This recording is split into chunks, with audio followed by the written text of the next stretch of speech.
I'm keeping that in. Won't you promise me? Oh, wrong word. No, you're right. Listen, I'm keeping all this in. Thanks, you know what that does. What's happening to Celtic? I speak to Jamie Ward. Where is he? What is happening to Celtic? I don't know. We're just shite. We're shite. We're terrible. Forgive how I'm Sad dressed. I'm times. straight out of the gym. Straight out Don't the gym. worry, mate. Straight You here. look well. Thank you very much. So do you, Frank, as always.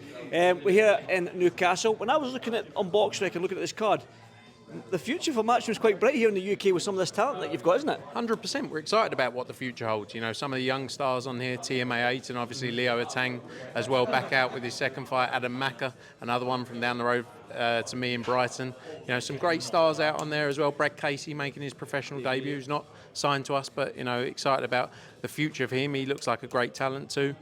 Sandy Ryan back out on the card. Mark Dickinson with a tough fight against Troy Williamson. Pat McCormack, someone who, you know, I feel like has never really had the momentum because of the injuries, but now he's at that stage of his career where he can really push on into the biggest fights possible. So I'm buzzing for it. Me so am I, to be honest with you. Now let's talk about Pat McCormack, because I saw Eddie's interview with Coogan, and Eddie sort of said it's time to push on for Pat. Beat Para, and then we move on, we get the big fights. He should really be a world champion at 30-year-old. That's kind of what he was saying, alluding to. So beat Para, which is a tough test. I think he got a split decision draw on the Crawford card against Gayasov, I think it was. Yeah. So a tough fight, a tough Mexican. We already know how tough them. How dangerous a fight is this for Pat? Yeah, it's a tough fight, but I think Pat is the kind of person who needs to be motivated going into these fights, especially with the time he's out the ring. And also, he's elite. Like, you know, when you spend time around people who know boxing, and, you know, you speak to Ben Davis and Lee and all the team, you know, he is such a special fighter who hasn't really had the opportunity to show his level yet because of that, really, the injuries, ultimately, and the lack of momentum.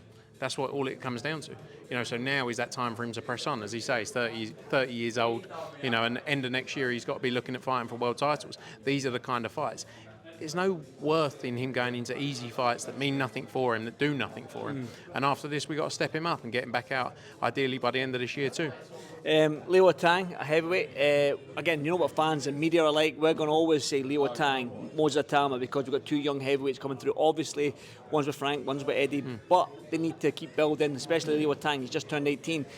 But can you see, put your sort of like futuristic hat on that crystal ball that you have, could you see a match-up against Leo Atang and Moses Atama in that future? 100%. Look, right now they're at different stages of their career. You know, Leo's 18 years old. He's had one pro fight.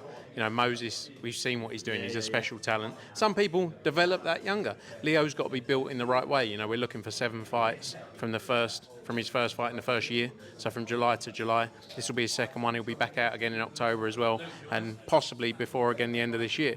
Activity is going to be key for him. He's got everything that's needed to go to the top of the sport, and we will push him, but we'll do it at the right pace. You know, but that's a huge fight. Whether it's 3, 4, 5 years down the line, that's a massive fight for the sport and British boxing. It's exciting for British boxing because I spoke to Dan Raphael about this, about the heavyweight scene in the US, and he basically just went, it's dead. Thumbs down sort of thing. And then I said, well, look at the UK. We've had Joshua, we've had Fury, we've had Daniel Dubois, we've had Chisoros, we've had Dillian Whites, and then obviously they're getting a little bit older now, apart from Dubois.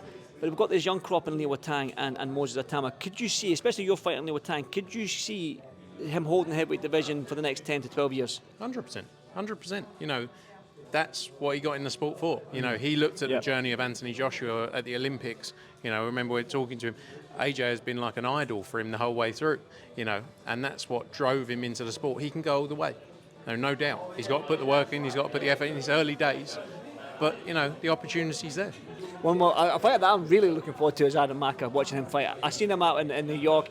I seen him against Paul Smith's son as well in the ABAs a wee while back in the amateurs, and I was really excited about him then. So you've got him, his second pro fight. How excited about this young kid? Very excited. You know, he's all action, and that's what we need. Ultimately, that's what boxing needs, is that action. You know, fighters that go in there and put everything in the ring and leave no stone unturned. You know, Adam Macka, like I say, he lives down the road to me. I keep seeing him running up and down the beach in Brighton. You know, he's in great shape. He's taking it very seriously. He knows what he needs to do, and he knows he needs to deliver a performance. And also, he's a character outside of the ring as well. You know, and that is key as well. He's got a personality, and you need to show that personality. And everyone has a different way of doing that. You know, but spending time around him, seeing him talk. Actually, ask him what he thinks about Leo Atang fighting Moses Atama. He'll give you the answer. I'll be sure to grab him then. I want to talk about Cameron Vaughn. Now, obviously he's getting a fight with Ben Davison, his new trainer. But this Gavin Gwynn fight, this fight's been hovering for a long, long time. Gavin Gwynn's been vocal on social media. Could that fight be made? Possibly. I think I spoke to Sam Jones. He wants it made for Eubank Ben on that card. Is that a possibility? Yeah, Sam Jones is the best at spreading the stories of what fights are going on Eubank Ben. Obviously, there's nothing done yet for that card. Obviously, it's a Riyadh season seller show. They'll be working through it. Lots of great options for the undercard, of course. And as soon as news is ready, it'll be there. But that's a fight you'll see next, whether it was on that card or whether it was on one of our own cards. That's the fight you'll see next.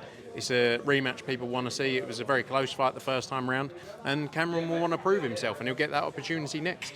Speaking of Conor Ben and Chris Eubank, press conference soon? Yeah, we're just working through it now. Obviously, again, go back to the seller point, Eubank Ben being will likely all be after the Canelo Crawford fight, which is September 13th, but I'm sure you'll see some announcements soon. I want to talk about this Misfits thing now. I'm not. Do you think you'd get me a few quid? I'll fight you for a few quid. No, I don't want to fight you. All right, if we said ask you, give you... I want one of those easy Love Islands. Pick one. Nah. Hey, would you? That's fine. Would you? Because Eddie and Coogan were talking about it, and they were talking about fighting each other. Now, obviously not me, but would you fight? Yes. Would you fight me? Or would you fight somebody else? No, not you. Right. Would you fight? Would you get on it? Would you jump on it? Would you fight? If I got paid enough money. Because it could be embarrassing. Well, it would be embarrassing. Well, to be fair, Frank, I'm going to be honest with you. I had you on the pads. Remember I done a body spar with you, and I had you on the pads as well. We'll have to do it again this week. I've got them here. The pads are here. We're ready to go. You can whack, big man. You've got a little bit. That right hand. It's because I'm overweight. But you got a lot of weight. Exactly. Yeah, Misfits. Carl Froch, and there's Dan Till. Obviously, Carl Froch, 48, 12 years retired. Dan Till can clearly fight. It's obviously he can fight. Eddie says he likes this matchup. What do you think? Yeah, great matchup. I don't think Carl Froch will do it. You know, he's had, 12 years out of the ring. I don't think he'll do it, but it will be a great matchup. Darren Till is both, again, entertaining outside the ring and inside the ring. He does everything that's needed. But, I don't know, let's see. But can you imagine a build-up, though, with Carl Froch? It would be unbelievable. Definitely. Carl Froch, Darren Till, it will be, you know... Remember the build-up to Carl Froch against George Groves? I do, yes. You know, this would be... Darren Till is an even more almighty wind-up than George Groves, so that would be very interesting. One final one from me. I want to talk about Anthony Joshua and his return. Eddie Hearn sort of alluded to it. Maybe the tail end of beginning of the next year, maybe the tail end of this year.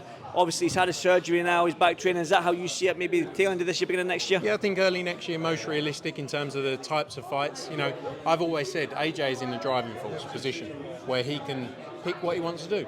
He wants an opportunity and he wants to go in 100%, and that's what this time has given him to go into a fight being 100%.